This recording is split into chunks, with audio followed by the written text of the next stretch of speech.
அனைத்து மாணவர்களுக்கும் வணக்கம். இன்றைக்கு நாங்கள் 2018ஆம் ஆண்டு ஓஎல் விஞ்ஞான பாட பரீட்சையின் பகுதி ஒன்றுக்கான விடைகளையும் தெளிவான விரிவான விளக்கங்களையும் பார்ப்போம். இதுல முதலாவது கேள்வியை பாருங்க. வித்துக்களை தோற்றுவிக்காத தாவரத்துக்கு பின்வருவனற்றுள் எத்தாவரம் ஒரு உதாரணம் ஆகும். இப்ப இந்த தாவர ராச்சியங்களை பொறுத்த வரைக்கும் பூக்களை உருவாக்குறதன் அடிப்படையில பூக்கும் தாவரங்கள் பூக்கா தாவரங்கள் என்று ரெண்டா பிரிக்கலாம். இந்த பூக்குந்தாவரங்கள் கூர்ப்பில முன்னேறினது. அதுல ஒரு வித்திலை தாவரங்கள் இருவித்திலை தாவரங்கள்னு சொல்லி அதை மேலும் பிரிக்கலாம். அது மாதிரி பூக்கா தாவரங்களை பார்த்தோம்னா வித்துக்களை தோற்றுவிக்காத தாவரங்கள் என்றும் வித்துக்களை தோற்றுவிக்கக்கூடிய தாவரங்கள் என்று பிரிக்கிறோம். இதுல வித்துக்களை தோற்றுவிக்காத தாவரம் என்று சொல்லிக்க இந்த மார்கான்சியா, போகனேற்றம், செலாஜினெல்லா, சல்வீனியா இந்த மாதிரியான தாவரங்களை நாங்கள் குறிப்பிடலாம். வித்துக்களை தோற்றுவிக்காத பூக்காத தாவரங்கள். அப்ப இதுகள் என்னத்தின் மூலமா இனம்பெருகும் என்று சொன்னா வித்திகள் மூலமாக இனம்பெருகும். வித்துக்களை தோற்றுவிக்கிற பூக்கும் தாவரங்கள் என்று கேட்ட பூக்கா தாவரங்கள் என்று கேட்ட வித்துக்களை தோற்றுவிக்கும் பூக்கா தாவரங்கள் என்று கேட்டா அதுண்ட வித்துக்கள் சுற்றுக்கனியத்தால மூடப்படாம சூழலுக்கு திறந்த நிலையில காணப்படும். வித்து மூடி இலிகள் என்று சொல்லுவோம். அதை உதாரணமா இந்த ஃபைனஸ், சரிதானே, ஃபைனஸ். அது மாதிரி இந்த சைக்கஸ், சைக்கஸ் என்ன மடுப்பனி, இதுகள் வித்துக்களை தோற்றுவிக்கும் பூக்காத தாவரங்களாக அமையும். நீலோற்பலம்ன்றது பூக்கும் தாவரம். சல்வீனியா சல்வீனியா, அது மாதிரி மார்கான்சியா, போகனேற்றம், செலாஜினெல்லா இப்படி சில தாவரங்கள் இருக்கு. இதுகள் வித்துக்களை தோற்றுவிக்காத பூக்காத தாவரங்களாக அமையும். இரண்டாவது கேள்வி, அடிப்படை அலகுகளின் சார்பில் விசையின் எஸ்ஐ அலகு. இப்ப விசைன்ற சர்வதேச அலகு அல்லது விசைன்ற எஸ்ஐ அலகு என்று கேட்ட நியூட்டன் என்று நாங்கள் போடலாம். சரியா, விசைன்ற எஸ்ஐ அலகு அல்லது சர்வதேச அலகு என்று கேட்டா நாங்க நியூட்டன் என்று நார்மலா போடலாம். ஆனா இங்க கேட்டது என்ன? அடிப்படை அலகுகளின் சார்பில் விசையின் அலகு, சர்வதேச அலகு. அப்ப விசைய காண்றதுக்குரிய சமன்பாடு நியூட்டன் இரண்டாவது இயக்க விதியிலிருந்து எஃப் சமன் எம் என்று எடுத்தாங்க. எம் என்றா திணிவு, ஏ என்றா ஆர்முடல். திணிவுக்கு கிலோகிராம் திணிவு அளக்கிற அலகு, ஆர்முடல் அளக்கிற அலகு மீட்டர் செகண்ட் -2. விசை அளக்கிற சர்வதேச அலகு நியூட்டன். அடிப்படை அலகுகளின் சார்பில் கிலோகிராம் மீட்டர் செகண்ட் -2 என்று வரும்.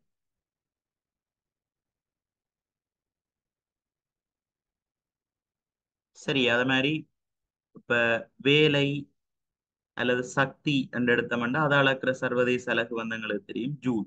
சரி, எஸ்ஐ அலகு ஜூல். அடிப்படை அலகுகள சார்பில வேலை என்ற அலகு கேட்கப்படுது என்று வச்சா வேலை வேலைக்குரிய சமன்பாடு வேலை விசை தர விசையின் திசையில் பொருள் அசைந்து தூரம். விசைக்குரிய அடிப்படை அலகு நாங்கள் இப்ப பார்த்து கிலோகிராம் மீட்டர் செகண்ட் -2. அது மாதிரி சென்ற தூரம் என்று சொல்லிக்க தூரம் அல்லது நீளத்துக்குரிய சர்வதேச அலகு மீட்டர். ஆகவே கிலோகிராம் அடியில பெருக்கப்பட்டதுன்னு சொன்னா அடுக்குகள் ரெண்டும் கூட்டுப்படும். அப்ப கிலோகிராம் மீட்டர் வர்க்கம் செகண்ட் -2 என்று வரும். சரியா, கிலோகிராம் மீட்டர் வர்க்கம் செகண்ட் -2 என்று வரும். இது வேலை என்ற அடிப்படை அலகுகின்ற சார்பில வேலை என்ற சர்வதேச அலகு என்று கேட்ட நீங்கள் இதை கொடுப்பீங்க. அது மாதிரி அமுக்கத்தை கொடுக்கலாம். அமுக்கம் என்று சொல்லுங்க. இப்ப நாங்கள் அமுக்கத்தின் சர்வதேச அலகு என்ன கொடுக்குறோம்? நாங்கள் பெஸ்கால் என்று கொடுக்குறோம். நாங்கள் பெஸ்கால் என்று கொடுக்குறோம். அமுக்கத்துக்குரிய சமன்பாடு விசையின்கள் பெறப்படும். விசைக்கு பதிலாக கிலோகிராம் மீட்டர் செகண்ட் -2. பரப்புக்கு பதிலாக நீளந்திர அகலம் தான் பரப்பு, அதாவது மீட்டர் வர்க்கம் என்று போடலாம். இப்ப இந்த மீட்டரும் கீழே இருக்கிற ஒரு மீட்டரையும் வெட்டினா இந்த மீட்டர் மேல போச்சுதுன்னு சொன்னா கிலோகிராம் மீட்டர் -1 செகண்ட் -2 என்று வரும். சரி, இது அமுக்கம். அமுக்கத்தை அடிப்படை அலகுகளின் சார்பில் அமுக்கத்தின் எஸ்ஐ அலகு என்று நீங்கள் எப்படி கொடுக்க. சரிதானே? மூன்றாவது, பின்வருவனவற்றுள் ஏகவின கலவை எது? கலவைகள்ல ஏகவின கலவை, பல்லின கலவை என்று ரெண்டு வகை இருக்கு. ஏகவின கலவை என்றா அவதானிக்கிறதன் மூலமா அந்த கலவையில அடங்கி இருக்கக்கூடிய கூறுகளை தெளிவாக வேறுபடுத்தி இனங்காண இயலாம இருக்கும். அந்த கலவை முழுக்க ஒளியை ஊடுகாட்டக்கூடிய தன்மை, அங்க பரவி இருக்கிற பதார்த்தங்களினுடைய அலகு கனவுளவில் இருக்கக்கூடிய அந்த கரைய துணிக்கள் எண்ணிக்கை எல்லாம் ஒரே சீராக காணப்படும். அதான் ஏகவின கலவை. பல்லின கலவை என்றா நாங்கள் அவதானிக்கிறதன் மூலமா இலகுவாக கூறுகளை வேறுபடுத்தி இனங்காணக்கூடிய மாதிரி இருக்கும். ஒளியை ஊடுகாட்டக்கூடிய தன்மை, நிறம், மற்ற அலகு கனவுள பதார்த்தத்தில் இருக்கக்கூடிய கரைய துணிக்கள் எண்ணிக்கை எல்லாம் இடத்துக்கிடம் வேறுபடும். வேற வேற அவத்தைகள்ல பல்லின கலவை காணப்படும். பல்லின கலவையில் இருக்கக்கூடிய கூறுகள் காணப்படும். அப்ப இதுக்கு ஏகவின கலவை எதென்று கேட்டா எதையில் alcoholம் நீர். சரியா? திரவ திரவ ஏகவின கலவையாக இருக்கு. கோதுமைமா நீர் வந்து ஒரு பல்லின கலவை. தெளிவா அவதானிக்கலாம் வேறுபடுத்தி. தேங்காய் எண்ணெய் நீரையும் வச்சா கலந்து வந்து சொன்னா அதையும் நாங்க வேறுபடுத்தி நாங்க காணலாம். அது மாதிரி களிமண்ணையும் நீரையும் கலந்தாலும் வேறுபடுத்தி நாங்க காணலாம். இது எல்லாமே பல்லின கலவை. எதையில் alcohol நீரை கலந்தா நாங்கள் alcohol அப்படிமா தண்ணி அப்படிமா பார்க்க இயலாது. ஆகவே இது வந்து ஒரு ஏகவின கலவை. அடுத்த 4வது சிலிக்கன் என்பிஎன் சந்தி டிரான்சிஸ்டர் பற்றிய பின்வரும் கூற்றுக்களுள் பொய்யான கூற்று. சரி, அப்ப இந்த இது இலத்திரனியல் என்ற பாடத்துல படிப்பீங்க 11ஆம் ஆண்டு. டிரான்சிஸ்டர் என்று சொல்லி ரெண்டு வகையான டிரான்சிஸ்டர் வந்து இருக்கு. மூவாய்கள் என்று சொல்லுவோம். என்பிஎன், அடுத்தது வந்து பிஎன்பி டிரான்சிஸ்டர். சரிதானே? இப்ப என்பிஎன் டிரான்சிஸ்டர் எப்படி இருக்குமென்னு சொன்னால் முதலாவது பிஎன்பியை பார்ப்போம். பிஎன்பி எப்படி இருக்குமென்னு சொன்னால் இந்த இடத்த நாங்கள் பேஸ் என்று சொல்லுவோம். இது வந்து கலெக்டர், இது எமிட்டர். எமிட்டர்னு பக்கம் தான் அம்புக்குறி இருக்கும். அம்புக்குறி பேஸை நோக்கி உள்நோக்கி போற மாதிரி இருந்ததுன்னு சொன்னால் அது வந்து பிஎன்பி டிரான்சிஸ்டரினுடைய நியம குறியீடு.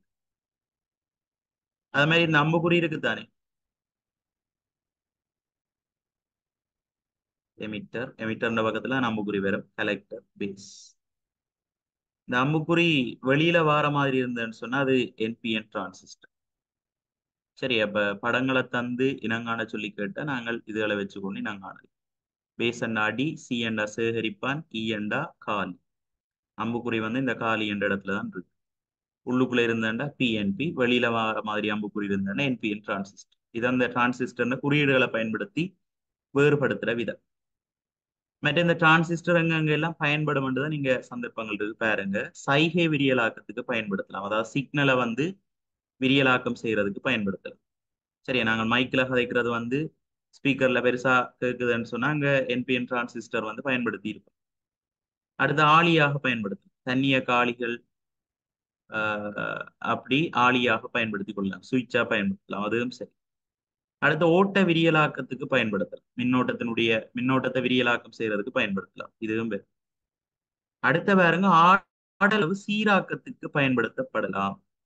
சீராக்கம் என்றா பிள்ளைகள் ஆடல் ஓட்டம் இருக்குத்தானே, ஆடல் ஓட்டத்தை வந்து நேரோட்டமாக மாற்றுகின்ற செயற்பாடுதான் சீராக்கம் என்று சொல்லுவாங்க. சரியா? ஆடல் ஓட்டத்தை நேரோட்டமாக மாற்றுற செயற்பாடுதான் சீராக்கம். ஆடல் ஓட்டம் என்றா நேரத்தோட மின்னோட்டம் பாயிர திசை மாறும். நேரோட்டம் என்று சொன்னா மின்னோட்டம் பாயிர திசை வந்து மாறாது. ஆடல் ஓட்டளவை நேரோட்டமாக மாத்துறதுக்கு நாங்க பயன்படுத்துகின்ற உபகரணத்துக்கு பேர் இருவாயி, டயோட்னு சொல்லுவோம். சரியா? இருவாயி டயோட் பயன்படுத்தும். ஒரு இருவாயை பயன்படுத்தி அரையலை சீராக்களை மேற்கொள்ளலாம். அது மாதிரி 4 இருவாய்கள் கொண்ட பால சுற்றுக்கள் அமைக்கிறதன் மூலமா முழு அலை சீராக்களை எங்களால மேற்கொள்ளக்கூடியதாக இருக்கு. சீராக்கத்துக்கு பயன்படுத்தப்படுறது இருவாயி என்றபடியால இதுல பொய்யான கூற்று 4வது.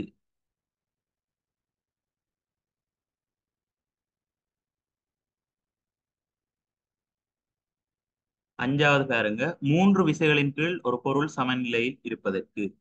3 விசைகளின் கீழ் பொருள் சமநிலையில் இருக்கணும் என்ற 2 சந்தர்ப்பங்கள் இருக்கு. ஒன்று, 3 சமாந்திர விசைகளின் கீழ் ஒரு பொருள் சமநிலையில் இருக்கிறது. உதாரணமா ஒரு ஊஞ்சல் ஆடுற பிள்ளை எடுத்தவண்டா பிள்ளை மற்ற ஊஞ்சல் அந்த பலகையின் நிறை வந்து கீழ் நோக்கி தொழிற்படும். இழைகளால தொழிற்படுகின்ற இழுவிசை மேல் நோக்கி தொழிற்படும். T1, T2. இங்க பாருங்க, இங்க 3 விசைகள் சமாந்திரமாக தொழிற்படுது. இப்படி தொழிற்படலாம். அல்லது ஒரு கேலண்டர்ல ஒரு போட்டோ உண்டு, ஒரு போட்டோ அல்லது கேலண்டர் வந்து ஒரு ஆணியில பொழி வச்சிருக்கிற வண்டிடங்கள் அங்க தொழிற்படுறது வந்து 3 சமாந்திரமற்ற விசைகள் அல்லது சாய்வான விசைகள் சொல்லுவோம். கேலண்டர் அல்லது படத்தினுடைய நிறை கீழ் நோக்கி தொழிற்படும். இழைகளால் வழங்கப்படுற இழுவிசை ஆணியை நோக்கியதாக தொழிற்படும்.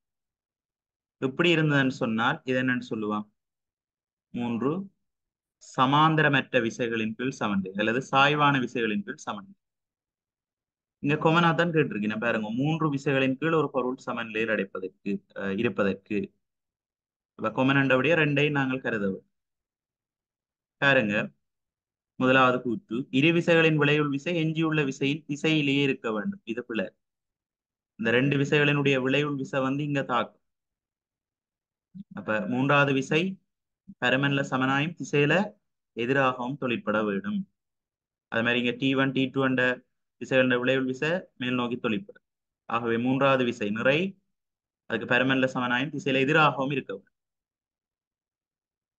சரி, ஆனா இங்க என்ன சொல்லியிருக்கு? இரு விசைகளின் விளைவுள் விசை எஞ்சியுள்ள விசையின் திசையிலேயே இருக்க வேண்டும் என்று இருக்கிறபடியே இந்த கூற்று பிழை. திசைக்கு எதிராக இருக்க வேண்டும் என்று வந்ததுதான் சரி. அடுத்த மூன்று விசைகளதும் விளைவுள் விசை பூஜ்ஜியமாக இருக்க வேண்டும். அது சரி, விளைவுள் விசை பூஜ்ஜியமா இருந்தா தானே விளைவுள் சமநிலையில் இருக்கும் பொருள். சரியா, விளைவுள் விசை பூஜ்ஜியமா இருந்தா தானே சமநிலையில் இருக்கும். விளைவுள் விசை ஒன்று தொழிற்பட்டதுன்னு சொன்னா அந்த பொருள் இயங்கும் தான். இப்ப விளைவுள் விசை பூஜ்ஜியமாக இருக்க வேண்டும் என்ற கூற்று சரி. மற்றதையும் பார்ப்போம். மூன்று விசைகளும் ஒரே தளத்தில் இருக்க வேண்டும். அது ரெண்டுக்கும் கொமனானது. ஒரே தளத்தில் அமையாட்டியும் சமநிலையில் இருக்கக்கூடிய சந்தர்ப்பங்களும் இருக்கு. ஆகவே அதை போடலாது. அடுத்த மூன்று விசைகளின் தாக்கக்கூடுகள் ஒரு புள்ளியில் சந்திக்க வேண்டும். இது எப்ப சாத்தியம்? மூன்று சமாந்தரமற்ற விசைகள் தொழிற்படைக்க தான் இந்த மூன்று விசைகளினுடைய விளைவுள்ள மூன்று விசைகளினுடைய தாக்கக்கூடுகளை நாங்க நீட்டினோம்ன்ற ஒரு புள்ளியில சந்திக்கும். இங்க மூன்று சமாந்தரமான விசைகள்ல பாருங்க, தாக்கக்கூடுகள் ஒன்றே ஒன்று சந்திக்குமா? சந்திக்காது. சரி, அப்ப இதுவும் வந்து மூன்று சமாந்தரமற்ற விசைகளுக்கு மாத்திரம்தான் பொருத்தம். அப்ப அந்த கூற்றும் பெறாது. எனவே சரியானது வந்து இரண்டாவது.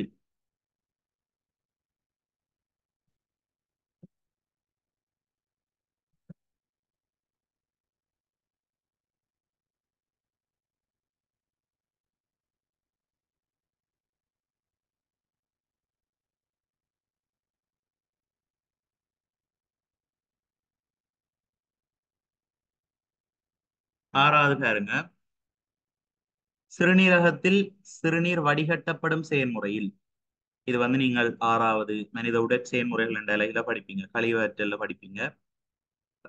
சிறுநீரகத்தினுடைய கட்டமைப்பும், சிறுநீரகத்தி என்றா சிறுநீரகத்தின் கட்டமைப்புக்குரிய தொழிற்பாட்டுக்குரிய அடிப்படை அலகு. அதுல வந்து சிறுநீர் உற்பத்தி செயல்முறையில மூன்று பிரதான செயற்பாடுகள் நடக்குது. ஒன்று வந்து வடிகட்டல், அடுத்து தேர்வுக்குரிய மீளகத்துறிஞ்சல், மூன்றாவது சுரத்தல். இந்த வடிகட்டல் செயல்முறை என்றது வந்து சிறுநீரகத்தின் போமனின் உறை கலங்கோல சிக்கல் அந்த பகுதிக்குள்ள நடக்குது. சரி, அப்ப இதுல பாருங்கோ, அந்த வடிகட்டப்படுற செயல்முறையில குருதியில இருந்து கலன்கோலத்துக்கு பின்வருவனற்றுள் எது வடிகட்டப்பட்டு செல்கின்றது என்றா குளுக்கோஸ் மட்டும்தான் வடிகட்டப்படும். குருதிக்கலங்கள், அது மாதிரி முதலுறு புரதங்கள், இந்த சிறுதட்டுகள் எதுவும் என்ன செய்யப்படாது? வடிகட்டப்படாது. இந்த வடிதிரவத்துல குளுக்கோஸ், நீர், விட்டமின்கள் அப்படியான சில கூறுகள் இருக்குமே ஒழிய குருதிக்கலங்களும் முதலுறு புரதங்களும் காணப்படாது. சரி, இதுகள் வந்து வடிகட்டப்படாது. சரிதானே, இதுகள் வந்து வடிகட்டப்படாது. ஏழாவது, மற்ற வார குளுக்கோஸ் பிள்ளைகள் தேர்வுக்குரிய அடுத்த ஸ்டெப் தேர்வுக்குரிய மீளத்துறிஞ்சல்னு சொல்லுவான். அதுல அந்த சிறுநீர் தாங்கு சிறு குழாயில இருந்து அதை சூழ இருக்கக்கூடிய குருதி மைத்துளை குழாய்களால சில பதார்த்தங்கள் தேர்வுக்குரிய முறையில மீளக துறிஞ்சப்படும். அப்ப குளுக்கோஸ் முழுவதுமாக 100% திருப்ப மீளக துறிஞ்சப்பட்டது. சரியா, குளுக்கோஸ் 100%, ஒரு ஆரோக்கியமான நபர் என்றா 100% குளுக்கோஸ் மீளக துறிஞ்சப்பட்டது. ஒரு ஆளுக்கு நீரிழிவு பிரச்சனை இருக்குதுன்னு சொன்னா அவற்றை சிறுநீர்ல குளுக்கோஸ் இருக்கு. மற்றபடி ஒரு ஆரோக்கியமான நபரை பொறுத்த வரைக்கும் தேர்வுக்குரிய மீளக துறிஞ்சல் முறையில 100% குளுக்கோஸ் மீளக துறிஞ்சப்பட்டுடும்.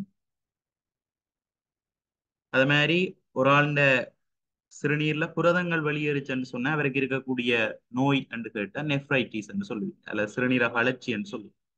கலன்கோல சிக்கல் ஏற்படுற தொற்று காரணமா வடிகட்டப்படுற செயல்முறை பாதிக்கப்படுறதால வார ஒரு பிரச்சனை தான் சிறுநீரக அழற்சி அல்லது நெஃப்ரைட்டிஸ் என்று சொல்லுவோம். அவைண்ட சிறுநீர்ல இந்த புரதங்கள் வந்து வெளியேறும். மற்றபடி ஆரோக்கியமான நபர்ல வடிகட்டல் செயல்முறையில குருதி கலங்கள் முதலுறு புரதங்கள் அதுகள் வந்து வெளியேற்றப்படாது, வடிகட்டப்படாது. ரைட். ஏழாவது கேள்வி, பொதுமைப்பாடு எய்திய களம் என்ன? பொதுமைப்பாடு எய்திய களம் வந்து உயிர் உலகில உண்மையா இல்லாத ஒரு களம். அதாவது எங்களோட வசதிக்காக எல்லா புன்னங்கங்களையும் கொண்டு உருவாக்கப்பட்ட களம். சரியா, சகல புன்னங்கங்களையும் கொண்டு உருவாக்கப்பட்ட ஒரு கற்பனை களத்தை தான் நாங்கள் பொதுமைப்பாடு எய்திய களம் என்று சொல்லுவோம். ஒரு தாவர களம் என்றா அந்த தாவர களத்தில் இருக்கக்கூடிய சகல புன்னங்கங்களையும் கொண்டு வரையப்பட்ட களம், அல்லது விழா களம் என்றா அதுல இருக்கக்கூடிய சகல புன்னங்கங்களையும் கொண்டு வரையப்பட்ட களம். உண்மையில அப்படி ஒன்று இருக்காது. ஏனென்றா தாவர இலையில பச்சையூர்மணி என்ற ஒரு புன்னகம் இருக்கு. இதே வேர்ல இருந்த களத்துல பாத்தீங்கன்னா பச்சையூர்மணி இருக்க வேண்டிய தேவை இல்லை.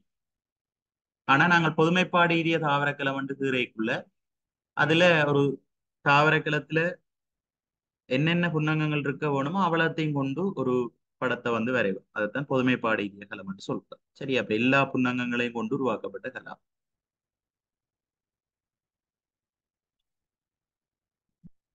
8வது பாருங்க, மின்காந்த தூண்டல் தோற்றப்பாடு பின்வரும் எவ்வுபகரணத்துக்கு அடிப்படையாக அமைந்துள்ளது. இது வந்து அலகு 13 மின்காந்த தூண்டல் என்ற பாடத்துல படிப்போம். சரி, அப்ப நாங்கள் சில விஷயங்கள் மின்காந்த தூண்டலை பற்றின சில விஷயங்களை பார்த்துட்டு வருவோம். அது உங்களுக்கு பிறகு பிரயோசனமா இருக்கும்.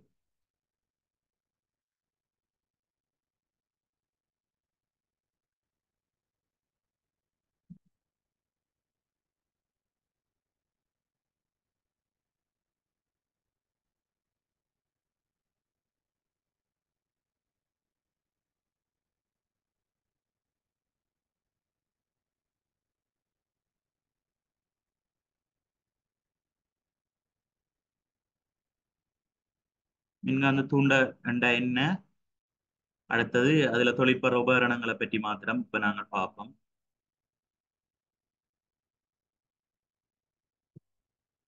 சரியா, மின்காந்த தூண்டல் என்றா பிள்ளைகள் மாறுகின்ற காந்த புலத்துல,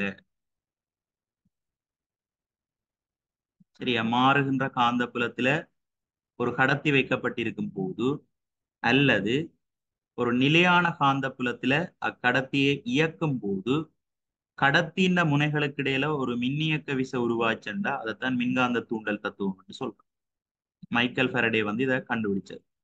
சரி, ஒரு மாறுகின்ற காந்த புலத்துல ஒரு கடத்தி நிலையாக வைக்கப்பட்டிருக்கும் போதோ அல்லது ஒரு நிலையான காந்த புலத்துல கடத்தி இயங்குகின்ற போதோ கடத்தின முனைகளுக்கு இடையில ஒரு மின்னியக்க விசை உருவாகும். அதை மின்காந்த தூண்டல் என்று சொல்றோம்.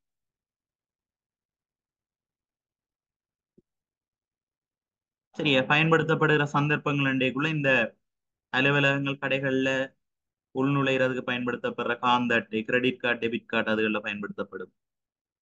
சரியா, இது தவிர டைனம் சைக்கிள் டைனமோ எல்லாம் நல்ல உதாரணம். சரியா, மின்புறப்பாக்கிகள் அல்லது நார்மலா இந்த சைக்கிள் டைனமோ அதுகளில் வந்து மின்காந்த தூண்டல் தான் பயன்படுத்தப்படுது.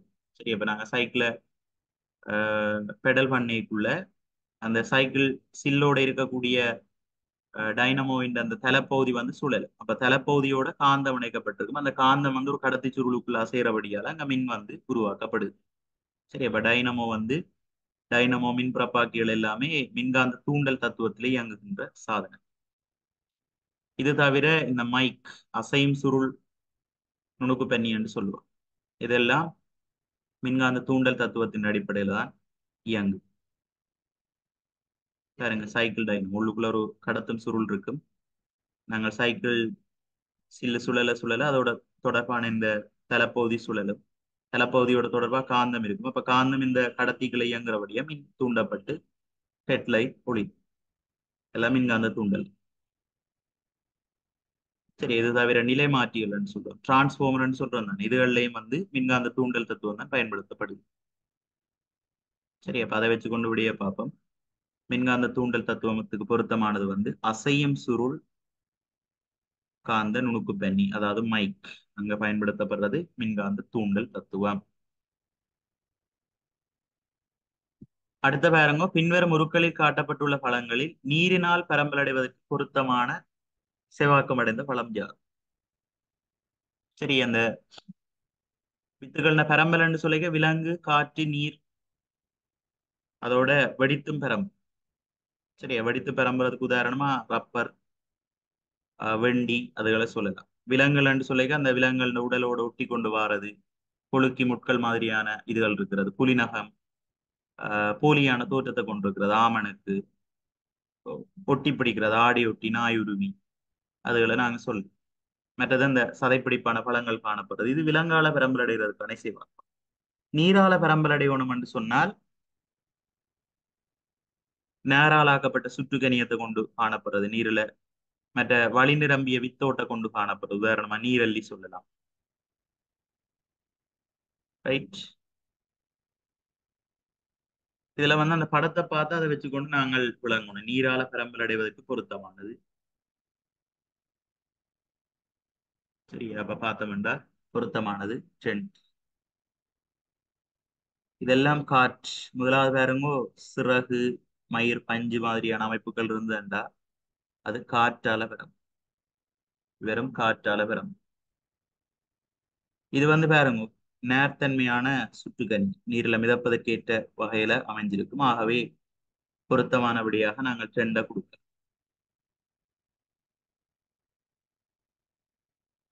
10வது, ஊக்கிகள் பற்றிய பின்வரும் கூற்றுக்களை கருதுக.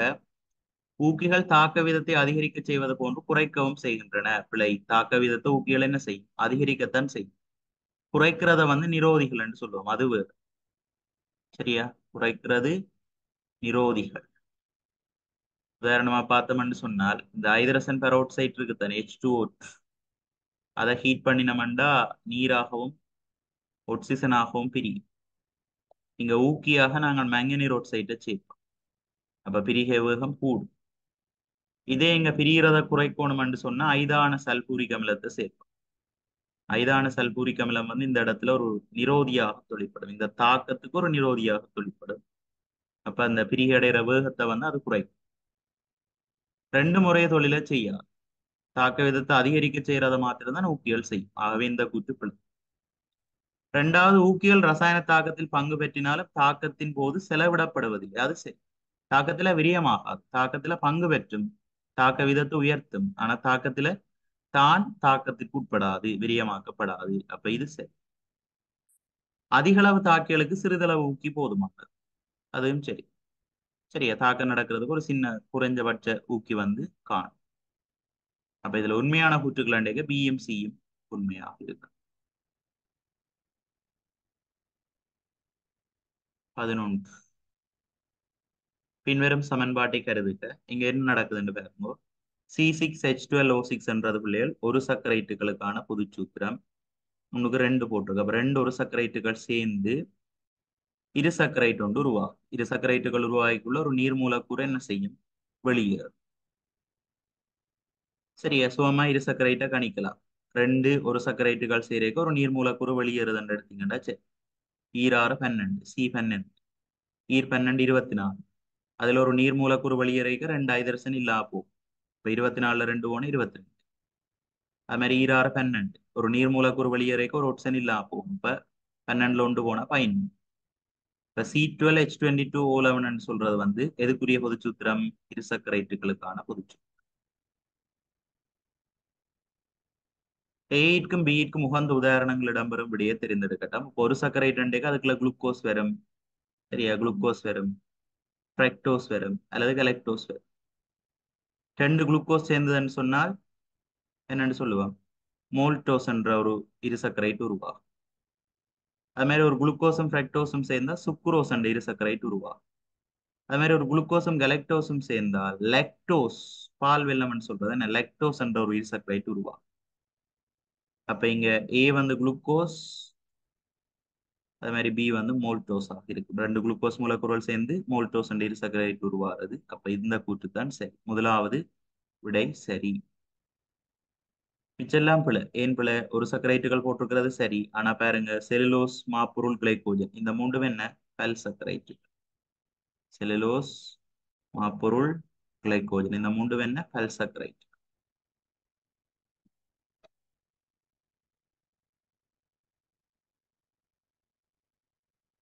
12வது,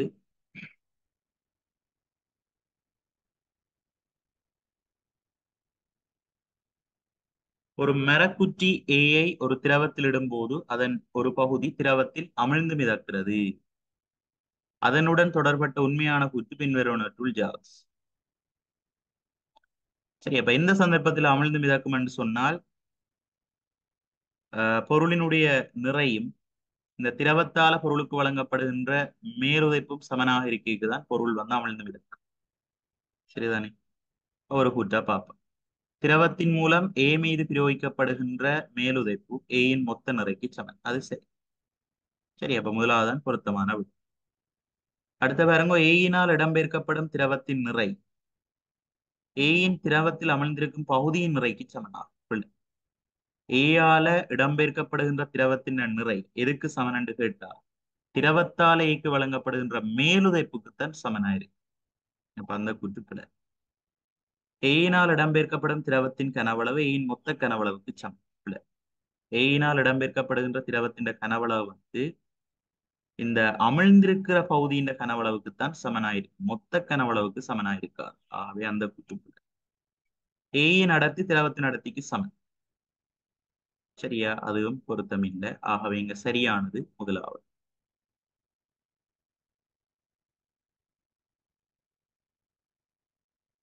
13.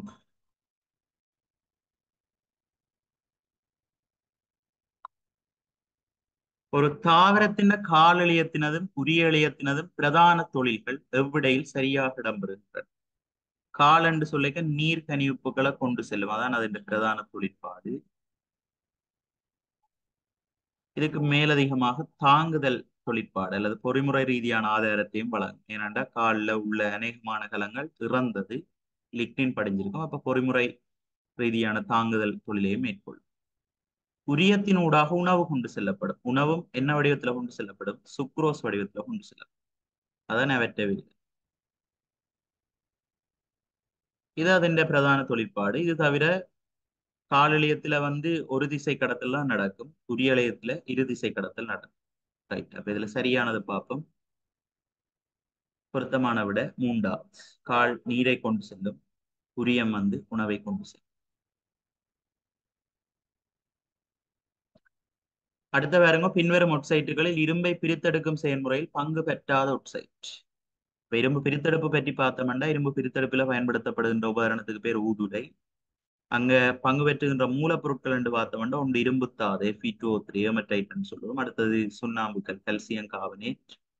3வது வந்து கற்கரி. இவ்வளவுதான் மூலப்பொருட்களா பயன்படுத்தப்படுது. நடக்கிற தாக்கங்களை பார்த்தோம்னு சொன்னா அங்க பங்கு பெற்றாத ஒட்சைட்டை நாங்க கண்டுபிடிக்கலாம். இரும்பு பிரித்தெடுக்கிற செயல்முறையில பங்கு பெற்றாத ஒட்சைட்டை கண்டுபிடிக்கலாம். சரி, ஒரு எல்லா தாக்கங்களையும் பார்ப்போம். இரும்பு பிரித்தெடுத்தலின் போது நடக்கிற சகல தாக்கங்களையும் நாங்கள் ஒருக்கா பார்ப்போம். ரைட். இதுல பாருங்க, முதல் வந்து இந்த கல்சியம் ஒட்சனோட தாக்கம் அடைஞ்சு கார்பனீர் ஒட்சைட் உருவாகும். மற்ற இந்த கார்பனீர் ஒட்சைட் வந்து உள்ளுக்குள்ள வர கற்கரியோட தாக்கத்துக்கு உட்பட்டு கார்பனோர் ஒட்சைட் உருவாகும். சரிதானே? மற்ற கல்சியம் கார்பனேட்டும் வெப்பத்தை உறிஞ்சி கல்சியம் ஒட்சைட் ஆகவும் கார்பனீர் ஒட்சைட் ஆகவும் பிரியும். இந்த கல்சியம் ஒட்சைடு என்ன செய்யும் சொன்னால் Fe2O3யோட அலுமினா அதே மாதிரி சிலிக்கான்னு சொல்லப்படுற மாசுக்கள் இருக்கு. சரி, இந்த மாசுக்களை வந்து வெளியேற்றுறதுல கல்சியம் ஒட்சைட் பங்கு வகிக்கும். கல்சியம் ஒட்சைட்டோட சேர்ந்து கல்சியம் அலுமினேட் ஆகவும் கல்சியம் சிலிக்கேட் ஆகவும் இதை உலோக கழிவுப்பொருள் சொல்லுவோம் மாற்றப்பட்டு அந்த கழிவுப்பொருள் வந்து வெளியேறும். அதுல கல்சியம் ஒட்சைட் பங்கு வகிக்கும். மற்ற ஃபைனல் தாக்கம் வந்து பார்த்தோம்னா Fe2O3 ஹெமடைட் கார்பன் ஓர் ஒட்சைட்டால் தாழ்த்தப்பட்டு எங்களுக்கு விளைவா திரவ நிலை இரும்பும் கார்பனீர் ஒட்சைட்டும் கிடைக்கும்.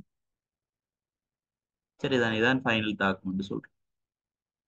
அப்புறம் விரைக்குள்ள திரவ இரும்பு அடர்த்தி கூடினதை அப்ப கீழே மிதக்கும், கீழே இருக்கும். மேல் பகுதியில பாத்தீங்கன்னு சொன்னா இந்த உலோக கழிப்பொருட்கள் மிதக்கும். அதாலேயும் ஒரு நன்மை இருக்கு. இந்த ஸ்லக் வந்து மேல மிதக்கும், அதால ஒரு நன்மை இருக்கு. என்னன்னா வழியில இருக்கக்கூடிய ஒட்சனோட இந்த திரவ நிலை இரும்பு தாக்கம் அடைஞ்சு திருப்ப ஹெமடைட் உருவாறத இந்த உலோக கழிப்பொருள் என்ன செய்யுது? தடுக்கக்கூடிய மாதிரி இருக்கும்.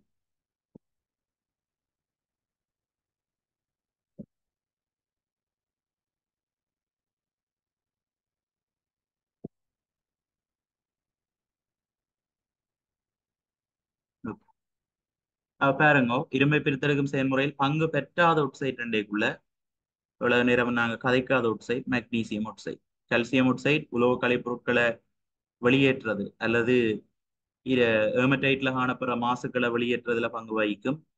கார்பனீர் ஒட்சைட் பங்கு வகிக்கும்.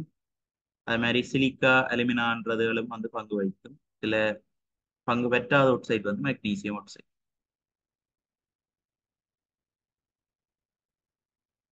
பதினஞ்சு, ஒரு ஆடல் வோல்ட்டளவு முழு அலை சீராக்கலுக்கு உட்படுத்தப்பட்டு ஒரு கொள்ளளவினால் ஒப்பமாக்கப்பட்டது.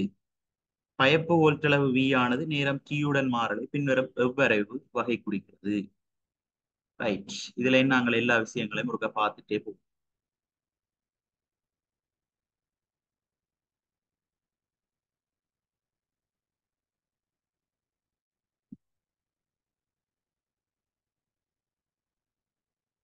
சரியா, ஒருக்கா வெயிட் பண்ணுங்க, நாங்கள் ஒருக்கா சகல விஷயங்களையும் பார்த்துட்டு ஒருக்கா போவோம்.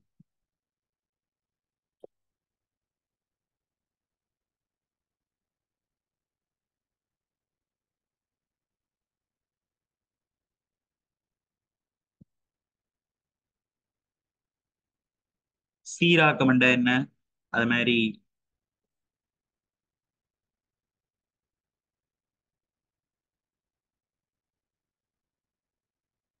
ரைட், இங்க இருந்து இந்த கிராஃபுகளை பார்த்துட்டு வாங்க.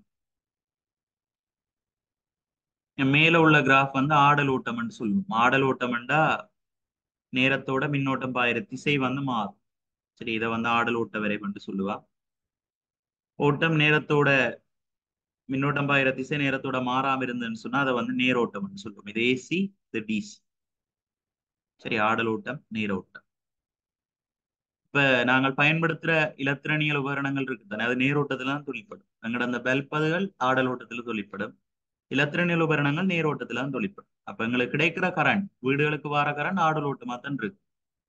அப்ப அந்த கரண்ட் நேரோட்டத்துக்கு மாற்றப்பட்டா தான் எங்களோட இலத்திரனியல் உபகரணங்கள்ல பாவிச்சு கொள்ளலாம். அப்ப ஆடல் ஓட்டத்தை நேரோட்டமாக மாற்றுகின்ற செயன்முறையை சீராக்கல் என்று சொல்லுவோம். சீராக்கலுக்கு பயன்படுத்தப்படுறது இந்த டயோட் என்று சொல்லப்படுற இருவாய். சரியா, இருவாய். அப்ப ஆடலோட்டம் பிரதான மின்வளங்கள் பொறுத்த வரைக்கும் 230 வோல்ட் அழுத்த வேறுபாட்டுல எங்களுக்கு கிடைக்க போகுது. ஏசி கரண்ட் ஆடலோட்டம்னு சொல்றோம். அதிண்ட கிராஃப் பார்த்தோம்னு சொன்னா அப்படி இருக்கு. இப்ப இது டயோட்டின் ஊடா செல்லைக்கு டயோட் என்ன செய்ய ஒரு திசை வழியத்தை மின்னோட்டத்தை போக விடும். அப்ப நேரோட்டத்துக்குரிய நேர்த்திசைக்குரிய மின்னோட்டத்தை செல்ல விடும், மற்ற திசைக்குரிய மின்னோட்டத்தை செல்ல விடாது. அப்ப அரையறை சீராக்கலுக்கு உட்பட்ட கிராஃப் வந்து எங்களுக்கு இந்த மாதிரி இருக்கு. சரி, அந்த மெட்ட பகுதி வந்து இருக்காது. அது மாதிரி முழு அலை சீராக்கம் சொன்னா 4 இருவாய்கள் பயன்படுத்தப்படுது. ஒரு பாலச்சுற்று, 4 இருவாய்கள் கொண்ட பாலச்சுற்று பயன்படுத்தப்படும். இதுல இன்புட் பாருங்க, இது ஆடல் ஊட்டம். இங்க வந்து முழு அலை சீராக்கம் சொல்லிக்க எங்களுக்கு கிராஃப் இந்த மாதிரி அமையும். சரி, இது முழு அலை சீராக்கலுக்குரிய வரைவு. இதுக்குரிய மேலதிக விளக்கங்கள் எல்லாத்தையும் எலக்ட்ரானிக்ஸ் என்ற பாடத்துல பார்த்துருப்பீங்க. இப்ப நான் வரைவை மாத்திரம், வரைவு எப்படி சும்மா ஞாபகம் வச்சிருக்கலாம்ன்றது மாத்திரம் சொல்லிட்டு போறேன். சரி, அப்ப இதுவெல்லாம் சீராக்கல் என்ற விஷயம். மற்ற சீராக்கல்லையும் ஒரு பிரச்சனை இருக்கு பாருங்க. உண்மைக்கும் ஒரு நேரோட்டம்ன்றது மின்னோட்டம் பாயிர திசை வந்து மாறாது, அதோட மின்னோட்டத்தினுடைய பெருமானம் ஒரு சீராக இருக்கு. ஆனா இங்க சீராக இருக்குது இல்லை. ஒரு கட்டத்துல மேக்சிமம் மின்னோட்டம் இருக்குது, இன்னொரு கட்டத்துல பூஜ்ஜியத்தை எடுக்கு. சரியா, இன்னொரு கட்டத்துல பாருங்க, இங்க பூஜ்ஜியத்துக்கு வருதுதான், குறைஞ்சு பூஜ்ஜியத்துக்கு வருது. அப்ப இதை ஓரளவு செப்பம் செய்யணும்ன்றதுக்காக பயன்படுத்தப்படுகின்ற செயற்பாட்டை ஒப்பமாக்கல்னு சொல்லுவோம். ஒப்பமாக்கலகங்களுக்கு பயன்படுத்தப்படுறது கொள்ளளவின்னு சொல்லப்படுற உபகரணம். சரி, இது நேரோட்டம், இது அரை அலை சீராக்கத்துக்குரிய கிராஃப், இது முழு அலை சீராக்கத்துக்குரிய கிராஃப். ஒப்பமாக்கலண்டைக்கு கொள்ளளவிய நாங்கள் இணைப்போம். அப்ப கிராஃப் வந்து ஓரளவு ஒப்பமாக்கப்பட்டு, சரி, இது முழு அலை சீராக்கத்தின் பிற்பாடு கிடைக்கப்பட்ட வரைப்பு. கொள்ளளவியை பயன்படுத்தி ஒப்பமாக்கியக்குள்ள எங்களுக்கு வரைப்பு இந்த மாதிரி கிடைக்கும். சரி, இது ஒப்பமாக்கிய பிறகு கிடைக்கிற வரைவாக அமையும். சரி, அப்ப இவ்வளவு வரைவுகள் பார்த்திருக்கிறீங்க. இதை வச்சுக்கொண்டு ஆன்சர் பண்ணலாம் பாருங்க.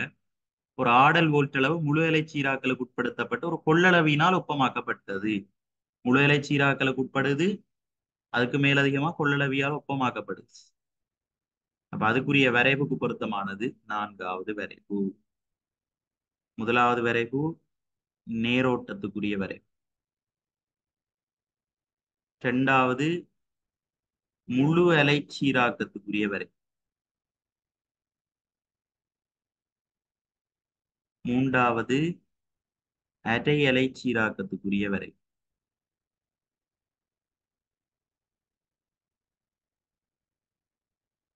நாலாவது என்ன, முழு இலை சீராக்கலும் மேற்கொள்ளப்பட்டிருக்கு, அதோட கொள்ளளவியால் ஒப்பமாக்கப்பட்டிருக்கு, அதுக்குரிய வரைவு நாலாவதாக இருக்கு.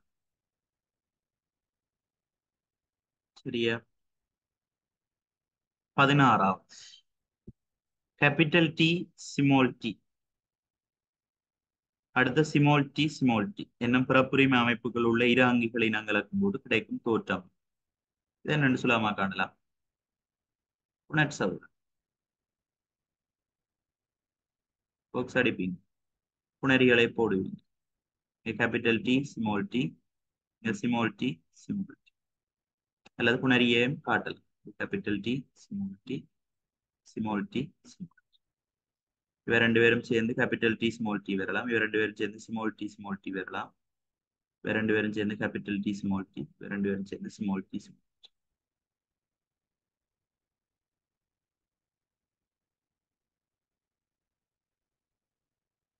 சரி, அப்ப இதுதான் தோன்ற மாகட் சந்ததி. மேல உள்ளது புணரிகள், இது தோன்ற மாகட் சந்ததி. இதுல தோற்ற அமைப்பு தான் நாங்களை கேட்டது. இப்ப நாங்கள் கண்டு வச்சிருக்கிறது என்ன, பிறப்புரிமை அமைப்பு. ரைட், பிறப்புரிமை அமைப்பு. அதிண்ட விகிதம் என்ன, கேபிட்டல் டி ஸ்மால் டி வந்திருக்கு, ஸ்மால் டி வந்திருக்கு. விகிதம் என்று கேட்டா கேபிட்டல் டி ஸ்மால் டில ரெண்டும், ஸ்மால் டில ரெண்டும் வந்திருக்கு. அப்ப விகிதமாக நாங்கள் ஒன்று ஒன்றுக்கு என்றதை கொடுக்கலாம். தோற்ற அமைப்பு என்று சொன்னா அதன் மூலமா இனங்காட்டப்படுற இயல்பு. இப்ப ரெண்டுமே ஆட்சி என்று சொன்னா அது உயரமான தாவரங்களா இருக்கு. ஒரு ஆட்சியும் ஒரு பின்னடைவானதும் இருந்ததுன்னு சொன்னா ஆட்சி தான் வழிகாட்டப்படும், அதுவும் உயரமானதா தான் இருக்கு. ரெண்டுமே பின்னடைவா இருந்தா தான் அந்த பின்னடைவானதுக்குரிய இயல்பு வழிகாட்டப்படும், அது குட்டியானதாக இருக்கு. அப்ப இங்க பாருங்க, ரெண்டு ஆட்சியான இயல்பு உயரம் வழிகாட்டப்படும், அது மாதிரி ரெண்டு பின்னடைவான இயல்பு குட்ட வழிகாட்டப்படும். அப்ப அதை நாங்கள் என்னென்று போடலாம், ஒன்று ஒன்றுக்கு என்று போடலாம். தோற்றமைப்பு வீதம் கேட்டபடியா ஒன்று ஒன்று.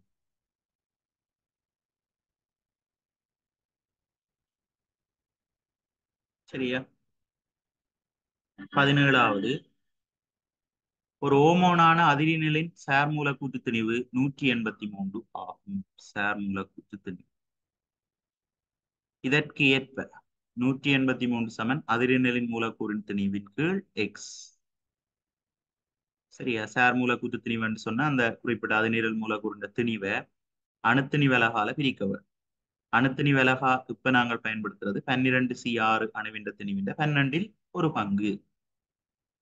சரியா? தான் பயன்படுத்தி கொள்றோம். என்ன தொடர்புடைமையினால் எக்ஸினால் வாய் குறிக்கப்படுவது என்று கேட்டால் 12C6 அணுவின் திணிவின் 12ல் ஒரு பங்கு. இரண்டாவது விடை கொடுத்த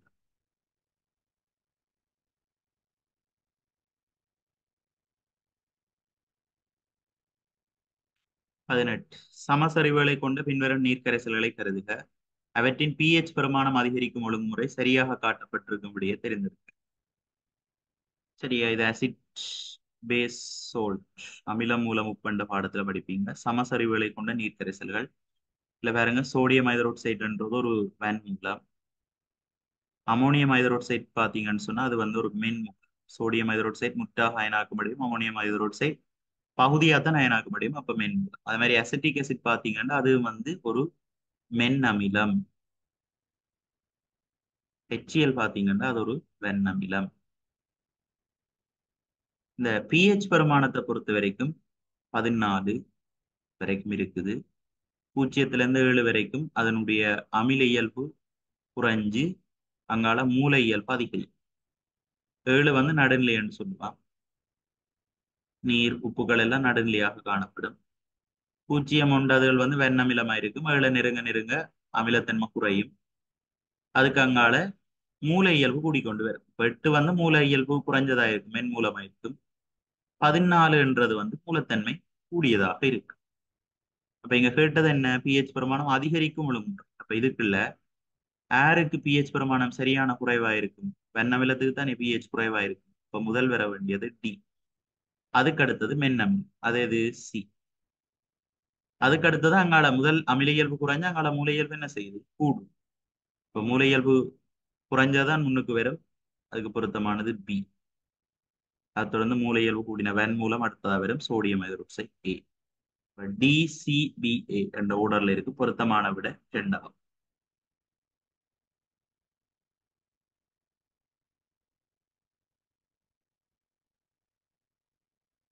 19வது பாருங்க.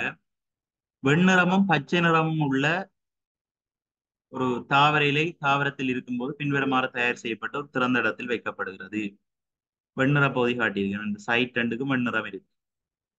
சரி, அப்ப வெண்ணிறம் என்ன செய்யாது? வெண்ணிறத்துல பச்சையம் இல்லை. அப்ப அது ஒளித்தோக்க செய்யாது. நடுப்பகுதிக்குள்ள மாத்திரம்தான் பச்சை நிறம் இருக்குது. அதையும் குறுக்கால ஒரு கருப்பு தாளால ஒட்டி இருக்கு. அப்ப அந்த கருப்பு தாள் ஒட்டின இடம் வரைக்கும் சூரிய ஒளி என்ன செய்யாது? கிடைக்காது. மற்ற பகுதிகளுக்கு கிடைக்கும். 2 நாட்களுக்கு பின்னர் அத்தாவர இலை தாவரத்திலிருந்து அகற்றப்பட்டு மாப்பொருளுக்காக சோதிக்கப்பட்டது. சோதனையின் பின்னர் அவ்விலை பின்வரும் எவ்விதத்தில் தோன்றின? மாப்பொருள் சோதனைக்குரிய கருநீல நிறம் இந்த அடையாளத்தால காட்டியிருக்குன்னா, இதுல எங்க கருநீல நிறம் வெறும் என்று கேட்டிருக்கு. அப்ப இந்த வெண்ணிறம் உள்ள பகுதியில பச்சையம் இல்லாதபடியால கருநீல நிறம் மாற்றம் ஏற்படுமா? ஏற்படாது. நடுவுக்குள்ள பச்சை நிறம் இருக்குது. அப்ப பச்சையம் இருக்குது. சூரிய ஒளியும் கிடைக்கிறபடியா ஒளித்தோப்பு செய்யும். அப்ப அங்க கருநீல நிறமாக மாறிடும். நான் நடுப்பகுதி மாறாது. ஏன்?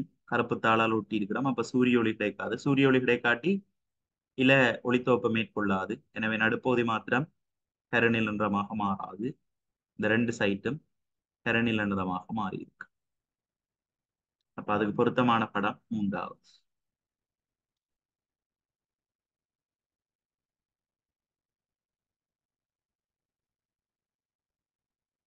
20வது. ஒரு நீர் ஹைட்ரோகுளோரிக் அமில கரைசலில் அடங்கும் எல்லா இனங்களும் சரியாக காட்டப்பட்டிருக்கும் விடை. சரி, ஹைட்ரோகுளோரிக் அமில கரைசல் அண்டைக்குள்ள HCl எய்கோஸ்.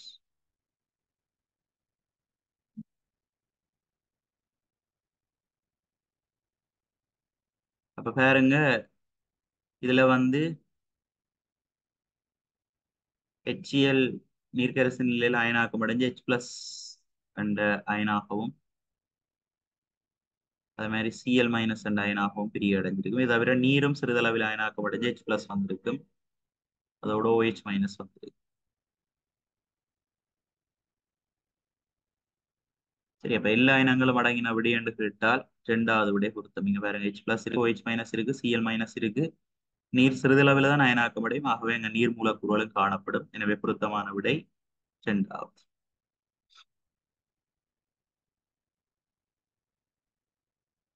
இது ஒரு வெண்ணமில மண்டோடைய முற்றாக அயனாக்கம் நடந்திருக்கு. இதே மென்னமில மண்டா முற்றாக அயனாக்கம் நடந்திருக்காது. அப்ப அமிலத்தையும் இதுல காட்ட வேண்டும். முற்றா பிரியடைஞ்சிருக்காதானே? அப்ப அமிலத்தையும் இதுல காட்டுவீங்க.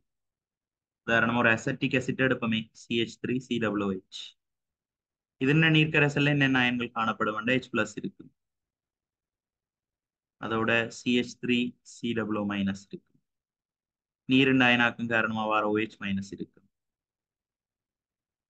இது தவிர பிரிகை அடையாம இருக்கிற CH3COOH இருக்கு. நீர் இருக்கு. சரி, எவ்வளவு இருக்கும்? மென்னமில மண்டபடியா முற்றாக அயனாக்கம் நடக்காது.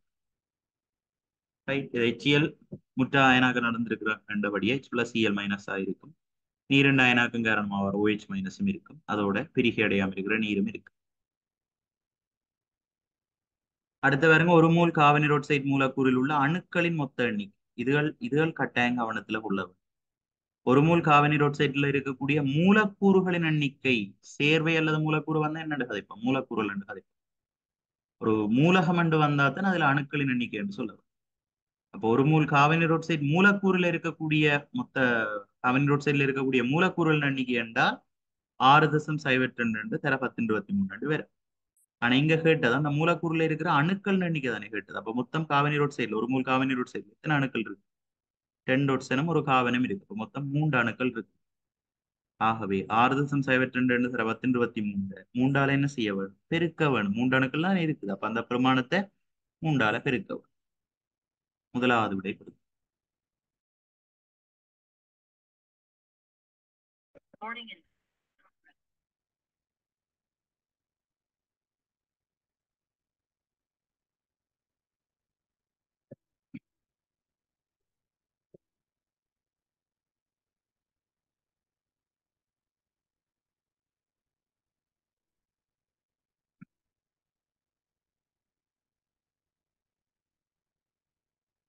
22வது கேள்வி. பின்வரும் சமப்படுத்திய ரசாயன சமன்பாட்டுக்கு ஏற்ப ஐதரசன் சல்பைட்டு H2S ஆனது கந்தகவீர் ஒட்சைட் SO2 உடன் தாக்கம் புரிகிறது. அந்த சமப்படுத்திய தாக்கம் இங்க தந்திருக்கு.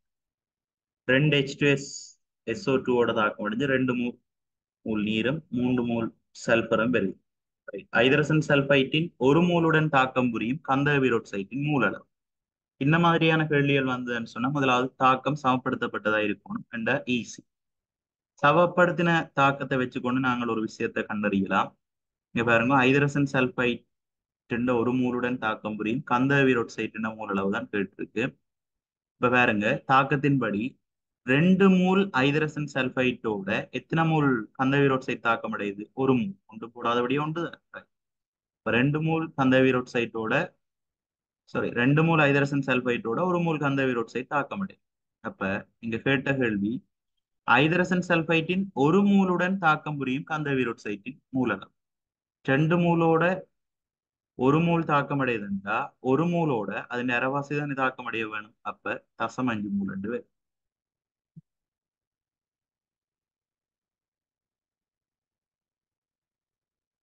23 பாருங்க, ஒரு தாவர கலத்தின் வரைபடம் தரப்பட்டிருக்காம்.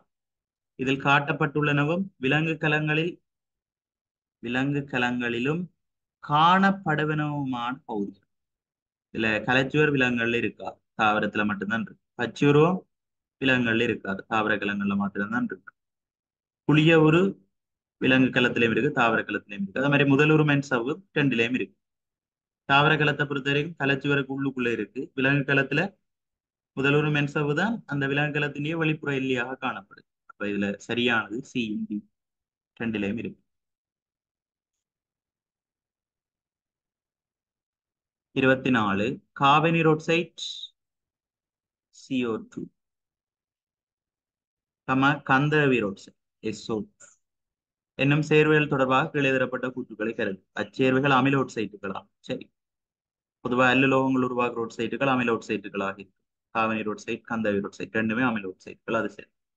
அச்சேர்வைகள் அறை வெப்பநிலையில் வாயுக்களாக காணப்படுகின்றன. அதுவும் சரி, ரெண்டுமே வாயுக்கள், கேசஸ் தான் இருக்கு. அச்சேர்வைகள் நிறமற்றன, ரெண்டுக்குமே நிறம் இல்லை. அப்ப எல்லாமே சரி, ஏபிசி ஆகிய மூன்றும் உண்மை.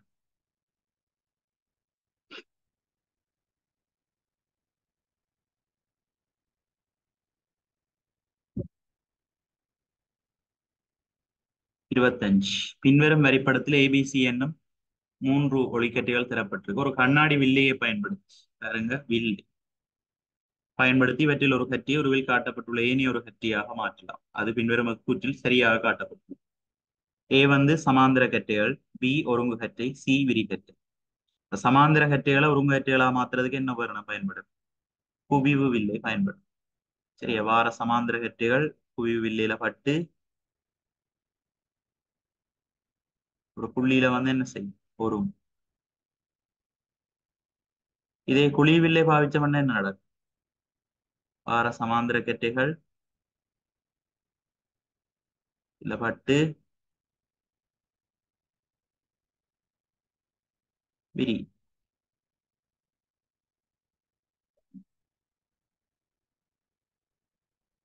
ரைட்.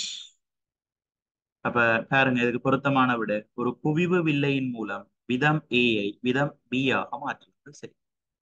நடுவுக்குள்ள குவிவு வில்லையை வச்சு விட்டோம்னா சமாந்திர கட்டைகள் என்ன செய்யும்? வில்லையில பட்டு முறிஞ்சு ஒரு புள்ளியில குவி. பொருத்தமானது முதலாவது.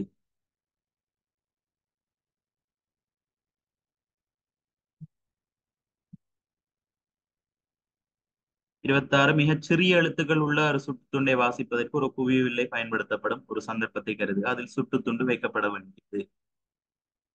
சரி, அப்ப சுட்டுத்துண்டு பாக்கைக்குள்ள, அந்த லேபிள் பாக்கைக்குள்ள அதுல இருக்கக்கூடிய எழுத்துக்கள் எங்களுக்கு பெருசா தெரிய வேணும். அப்ப குவிவில்லைக்கு முன்னால நிமிர்ந்த உருப்பெருத்த மாயவிம்மம் தோன்றக்கூடிய ஒரு சந்தர்ப்பத்துல தான் இதை நாங்கள் பெருசா பார்க்கலாம். எனவே பொருத்தமான விட வில்லைக்கும் அதனுடைய குவியத்துக்கும் இடையில பொருளை வச்சாதான் எங்களுக்கு உருப்பெருத்த நிமிர்ந்த மாயவிம்மம் தோன்றும். அந்த சந்தர்ப்பத்துல தெளிவாக வாசிக்கும். முதலாவது விடை வில்லை குவியத்துல வச்சோம்னு சொன்னா பிம்பம் எங்களுக்கு முடிவிலி தூரத்துல விழும். பொருத்தமில்லை. வில்லையில இருந்து அதன் குவிய தூரத்தின் இருமடங்கான தூரத்துல வச்சோம்னு சொன்னா அதே அளவான பிம்பம் தான் எங்களுக்கு தெரியும், மெய் பிம்பம். அடுத்து இருமடங்கான தூரத்திலும் கூடிய தூரத்துல வச்சோம்னு சொன்னால் எங்களுக்கு 2Fக்கும் Fக்கும் இடையில பிம்பம் உருவாகும். குறிச்சிருத்ததா இருக்கும். தலைகீழானது மெய்விம். எனவே பொருத்தமானது வில்லைக்கும் குவியத்துக்கும் இடையில வைக்கப்படுகிறதா எங்களுக்கு உருப்பெருத்து நிமிந்த மாய பிம்பம் பெறப்படும். கிட்டத்தட்ட குழிவாடியும் குவிவு வில்லையும் சமன் என்று சொல்லலாம். பிம்பத்தின் அமைவிடங்கள் அதுகளை வந்து நாங்கள் சமனாக கருதலாம்.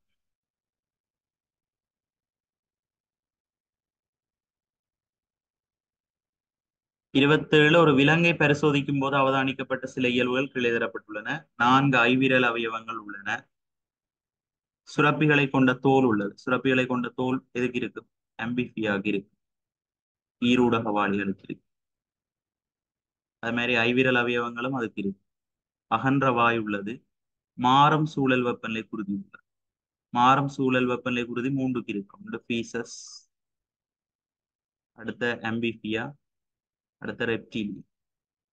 எல்லாத்துக்கும் மாறும் சூழல் வெப்பநிலை குருதி இருக்கு. ஆவேசுக்கும் மெமலியாக்கும் இளஞ்சூட்டு குருதி அல்லது மாறா வெப்பநிலை குருதி.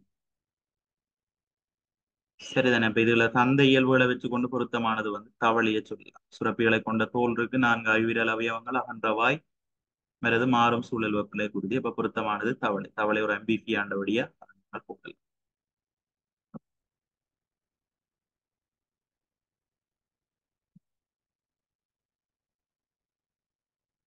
28 ஒரு மூடியினால் இறுக்கமாக மூடப்பட்ட அரைவாசி வரிதாக உள்ள ஒரு சோடா போத்தல் குளிரேற்றியிலிருந்து வெளியே எடுக்கப்பட்ட அறை வெப்பநிலை அடையும் வரைக்கும் வைக்கப்பட்டது. இவ்வாறு வைத்த பின்னர் காவனீர் ஒட்சைட்டின் மூழ்கும். ஒரு மூடியினால் இறுக்கமாக மூடப்பட்ட அரைவாசி வரிதாக உள்ள ஒரு சோடா போத்தல் குளிரேற்றியிலிருந்து வெளியே எடுக்கப்பட்ட அறை வெப்பநிலை அடையும் வரைக்கும் வைக்கப்பட்டது. ஃப்ரிட்ஜில் இருக்கைக்குள்ள வெப்பநிலை குறைவா இருக்கும். வெப்பநிலை குறைவுன்னு சொன்னா வாயுக்களினுடைய கரைதிறனும் அதிகரிக்கும்.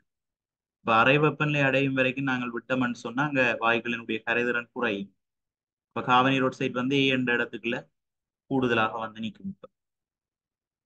இப்ப காவனீர் ஒட்சைட்டினுடைய மூல் பின்னத்துக்கு என்ன நடக்கும்னு சொன்னா வலயம் பியில மூல் பின்னம் குறையும், வலயம் ஏயில மூல் பின்னம் அதிகரிக்கும்.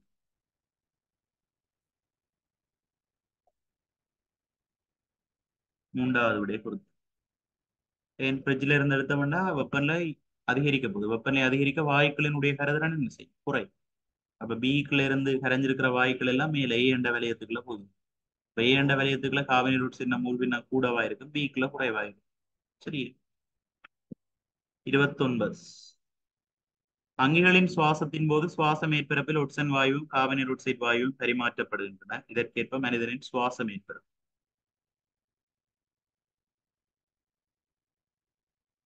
மனிதன் சுவாச மேற்பரப்பாக காணப்படுறது சிற்றறைகளினுடைய சுவர். சரியா? சிற்றறை சுவர். சிற்றறைகள்ல தான் வாயு பரிமாற்றம் நடக்குது. அந்த சிற்றறை சுவரில தான் கார்பனீர் ஒட்சைட்டும் ஒட்சன் வாயுவும் வந்து என்ன செய்யப்படும்? பரிமாற்றப்படும். இப்ப மேற்பரப்புன்னு கேட்ட சிற்றறையின் சுவர்.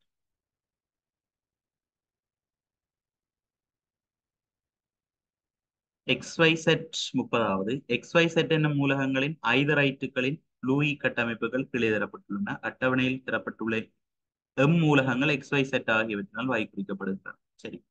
இந்த லூயிஸின் கட்டமைப்பை பொறுத்த வரைக்கும் தனிச்சோடியை நாங்கள் குற்றால காட்டுவோம், புள்ளியால காட்டுவோம். ஒரு கோடு காட்டினோம்னு சொன்னா அங்க 2 இலத்திரங்கள், அதாவது ஒரு சோடி இலத்திரங்கள் பங்கிடப்படுதுன்ற அர்த்தம். 2 கோடு காட்டினோம்னு சொன்னா அங்க 4 இலத்திரங்கள், 2 சோடி இலத்திரங்கள் பங்கிடப்படுதுன்னு அர்த்தம்.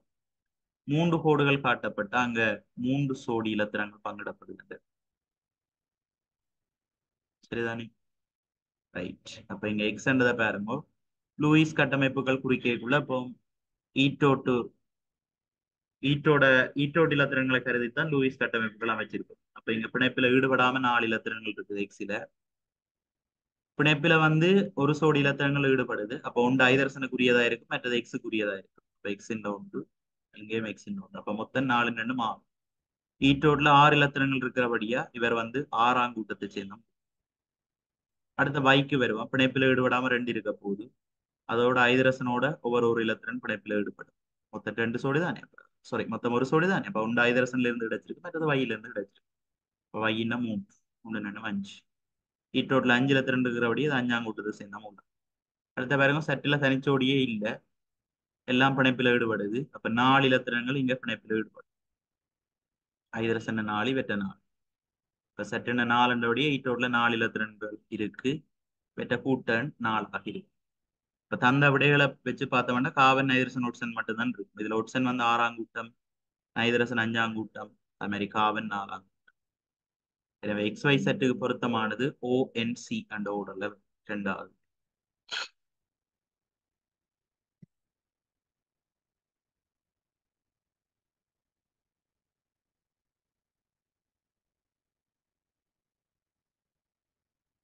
முப்பத்தொன்று. ஒரு சிறிய கண்ணாடி குண்டும் ஒரு பெரிய இரும்பு குண்டும் ஒரே உயரத்திலிருந்து ஒரு பீங்கான் மேற்பரப்பு மீது போடப்படுகின்றது. இரும்பு குண்டு படும் இடத்தில் பீங்கான் மேற்பரப்பு வெடித்துள்ளது.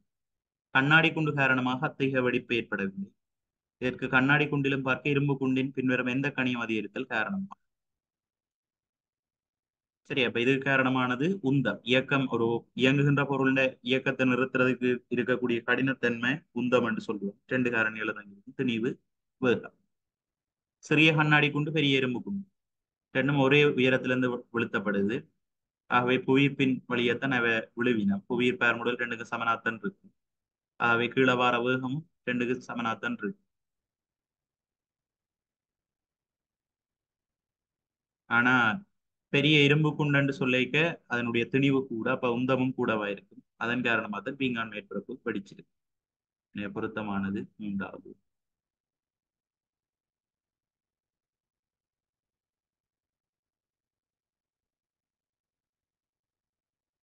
32. பின்வரும் உருவில் காட்டப்பட்டவாறு ஒன்றிலிருந்து ஒன்று வேறுபட்ட அகலங்களையுடைய ABC என 3 தாங்கிகளில் மட்டம் எக்ஸ், இதான் மட்டம் எக்ஸ். மட்டம் எக்ஸில் இருந்து சம உயரத்துக்கு நீர் நிரப்பப்பட்டுள்ளது. எல்லாத்துலயும் சம உயரத்துக்கு தான் நீர் இருக்கு. 3 தாங்கிகளிலும் மட்டம் எக்ஸில் உள்ள PA, PB, PC ஆகிய அமுக்கங்கள் தொடர்பாக பின்வரும் எது சரியா? ஒரே கிடைமட்டத்தில் அமுக்கம் என்ன செய்யும்? சமனாக இருக்கும். ஒரே கிடைமட்டத்தில் தொழிற்படுகின்ற அமுக்கம் சமம். அப்ப எக்ஸ் என்ற மட்டத்துல தான் PA, PB, PC என்ற அமுக்கங்கள் தொழிற்படுது. அப்ப ஒரே கிடைமட்டத்தில் அமுக்கங்கள் சமனாத்தான் இருக்கு. பொருத்தமான விட 4. ஒரே கிடைமட்டத்தில் தொழிற்படும் அமுக்கங்கள் சமம்.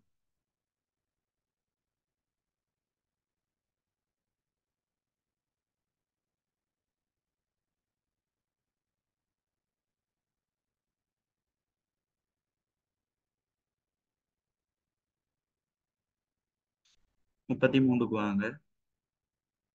குறியீடு 23 திணிவன். இடது பக்க மேல் மூலையில வாரது திணிவன், இடது பக்க கீழ் மூலையில வாரது அணுவன். 11 NA பிளஸ் என்று காட்டியிருக்கிறோம். அப்ப நேராய் அடங்கியுள்ள இலத்திரன்களின் எண்ணிக்கையை நியூத்திரன்களின் எண்ணிக்கையை முடியும். அணுவிலையும் அயன்லையும் இலத்திரன் தான் வித்தியாசப்படும். நியூத்திரன்ல மாற்றம் இல்லை. இங்க ஆரம்பத்துல சோடியம் என்ற அணுவில பார்த்தோம்னா புரோத்திரன்கள் 11, அணுவன் 11 புரோத்திரன் 11, இலத்திரனும் 11 இருக்கும். திணிவன் 23, புரோத்திரண்டே நியூத்திரண்டே கூட்டுத்தொகைதான் திணிவன் சொல்றான். புரோத்திரன் 11. ஆகவே இதை வச்சுக்கொண்டு நியூத்திரனை நாங்கள் காணலாம் 12 வரை. இப்ப கேட்டது அயன்ல அடங்கி இருக்கக்கூடிய இலத்திரனம் நியூத்திரன். நியூத்திரன் மாறாது. நியூத்திரன் 12 தான். இலத்திரன் பாத்தீங்கன்னா ஆரம்பத்துல சோடியத்துல 11 இலத்திரன்கள் இருந்தது. அப்ப ஒரு நேரயன் உருவாதுன்னு சொன்னா அங்க சோடியம் வந்து ஒரு இலத்திரனை இழந்து Na பிளஸ் என்ற நேரயனை பெற்றுக்கொள்ளும். இப்ப ஆரம்பத்துல 11 இருந்தது, ஒன்று இழந்தா என்ன எவ்வளவா வரும்? இலத்திரன் 10. இலத்திரன் 10 இருக்கு, நியூத்திரன் 12 இருக்கு. பொருத்தமான விட 3வது. 10 இலத்திரன்களும் 12 நியூத்திரன்களும் இருக்கு.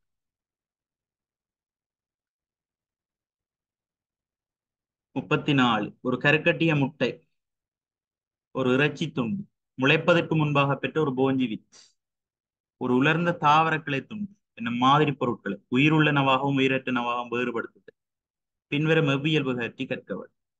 வளர்ச்சி, சுவாசம், இனப்பெருக்கம், கல ஒழுங்கமைப்பு, இது எல்லாமே அங்கிகளினுடைய சிறப்பியல்புகள் தான். நாங்கள் தரப்பட்ட பொருட்களை வச்சு கொண்டு பார்த்தோம்டா அதுல வளர்ச்சி பயன்படுத்த இயலாது, இனப்பெருக்கம், கல ஒழுங்கமைப்புகள் பயன்படுத்த இயலாது. பயன்படுத்தக்கூடியது சுவாசம்.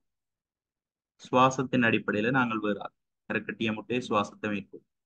இறைச்சி துண்டு சுவாசிக்க, முளைப்பதற்கு முன்பாக பெற்ற போஞ்சி வித்து சுவாசத்தை மேற்கொள்ளும்.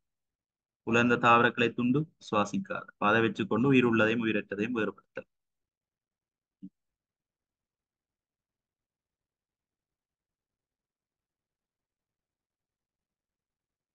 35.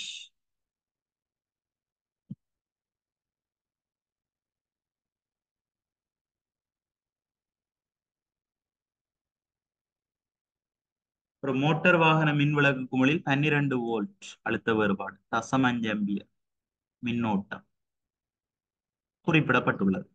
அப்பெருமானங்களை பற்றிய பின்வரும் கூற்றுக்களை கருது. முதலாவது, குமிழுக்கு குறுக்கே ஒரு 12 வோல்ட் மின் வளங்களை அளிக்கும் போது அதனூடாக பாயும் ஓட்டம் 0.5 ஆம்பியர் ஆகும். அது சரி. குமிழுக்கு குறுக்காக 12 வோல்ட் மின் வளங்களை அளிக்கக்குள்ள அதனூடாக 0.5 ஆம்பியர் மின்னோட்டம் பாயும். அந்த கூற்று சரி.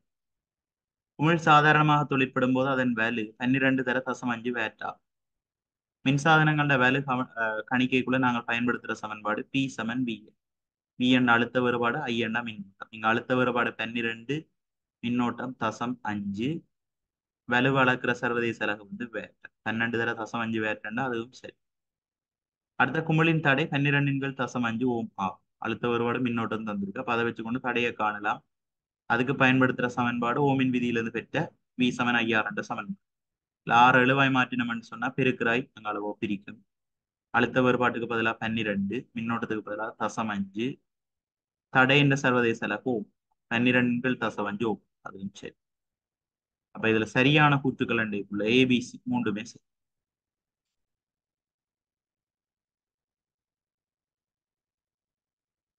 36. ஏக்கும் பிக்கும் இடையே உள்ள சமவெளி தடை 4 ஓமாக இருக்கும். 1, 5, 12 என்னும் தடைகள் சரியாக இணைக்கப்பட்டுள்ள விதம் எவ்வுருவில் காட்டப்பட்டுள்ளது.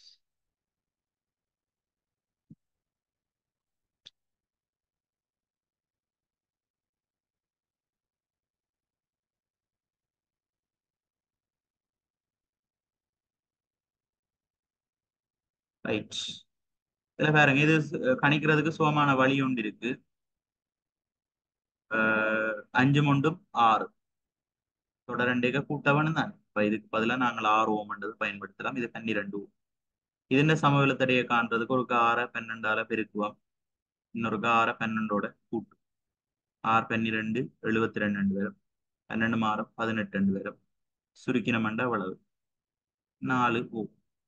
ஆகவே இவற்ற சமவெளுத்தடை தான் 4 ஓம்.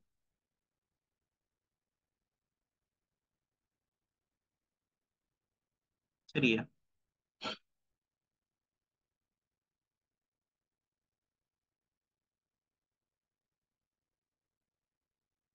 நார்மலா நாங்கள் தடை தொடர்பான கேள்விகள் செய்யக்குள்ள அப்படி சமாந்திரமண்டா 1/r சமன் 1/r1 + 1/r2 போட்டு பிரிச்சு செய்யற நாங்கள்.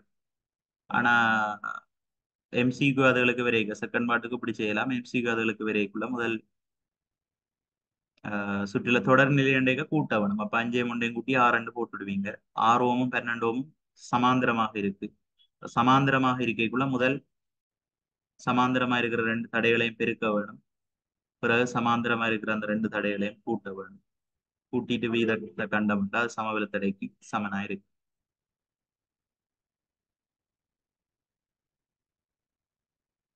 37. இது வரலாறுல படிச்சிருக்கிற கூடிய ஒரு பாடம். அதோட அதுல 15லயும் இருக்கு. 5ஆம் ஆண்டுல அதுல 15ல இருக்கு. ஒரு குளத்தின் மடைக்கண்மையில் குளச்சுவருக்கு குறுக்கே உள்ள குறுக்குவெட்டு உருவில் காட்டப்பட்டுள்ளது. குளத்தின் நீரை வெளியேற்றுகையில் அமுக்கத்தை குறைப்பதன் மூலம் நீரருவின் கதியை குறைப்பதற்கு அமைக்கப்பட்டுள்ள கட்டமைப்பு.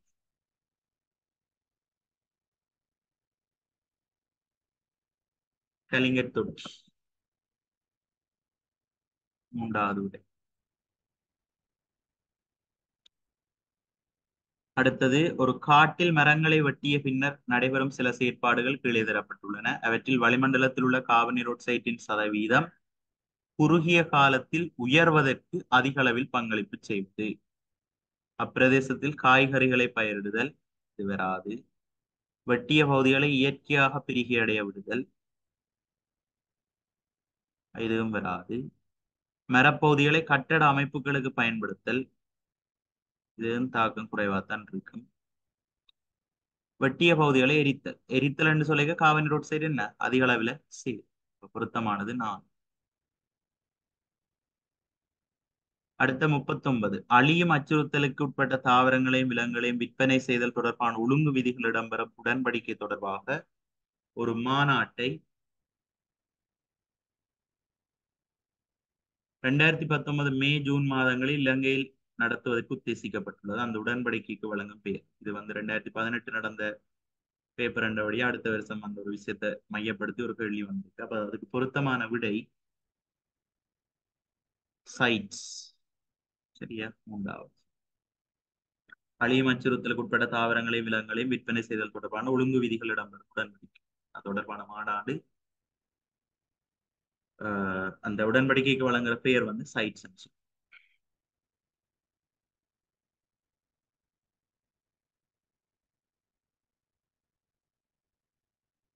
கடைசி 40வது கழிப்பொருள். 39 ஒரு பொதுவான கேள்வியா வந்திருக்கேன். அது மாதிரி 40வது வந்து 15 களி முகாமைத்துவம்.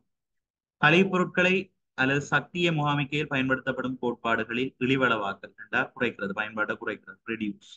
மறுபடியும் பயன்படுத்த ரீயூஸ். மீள் சுழற்சி ரீசைக்கிள் ஆகிய மூன்றாம். இங்கு பின்வரும் எது இழிவளவாக்கல் என்ற பயன்பாட்டை குறைத்தலுக்கு உகந்த உதாரணமாக அமைவதில்லை?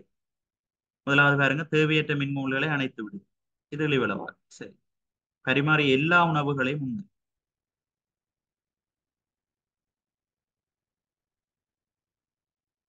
அதுவும் குறைவாக்குறது, வீணாக்குறது, குறைவாக்குறது. சரி. அனாவசியமாக திறந்துள்ள நீர் திருவிடிகளை மூடிவிடும். அதுவும் இழிவளவாக்குறது, குறைக்கிறது. கொளுத்தின் நுகர்ச்சியை தவிர்த்து. கொளுத்தின் நுகர்ச்சியை தவிர்த்து.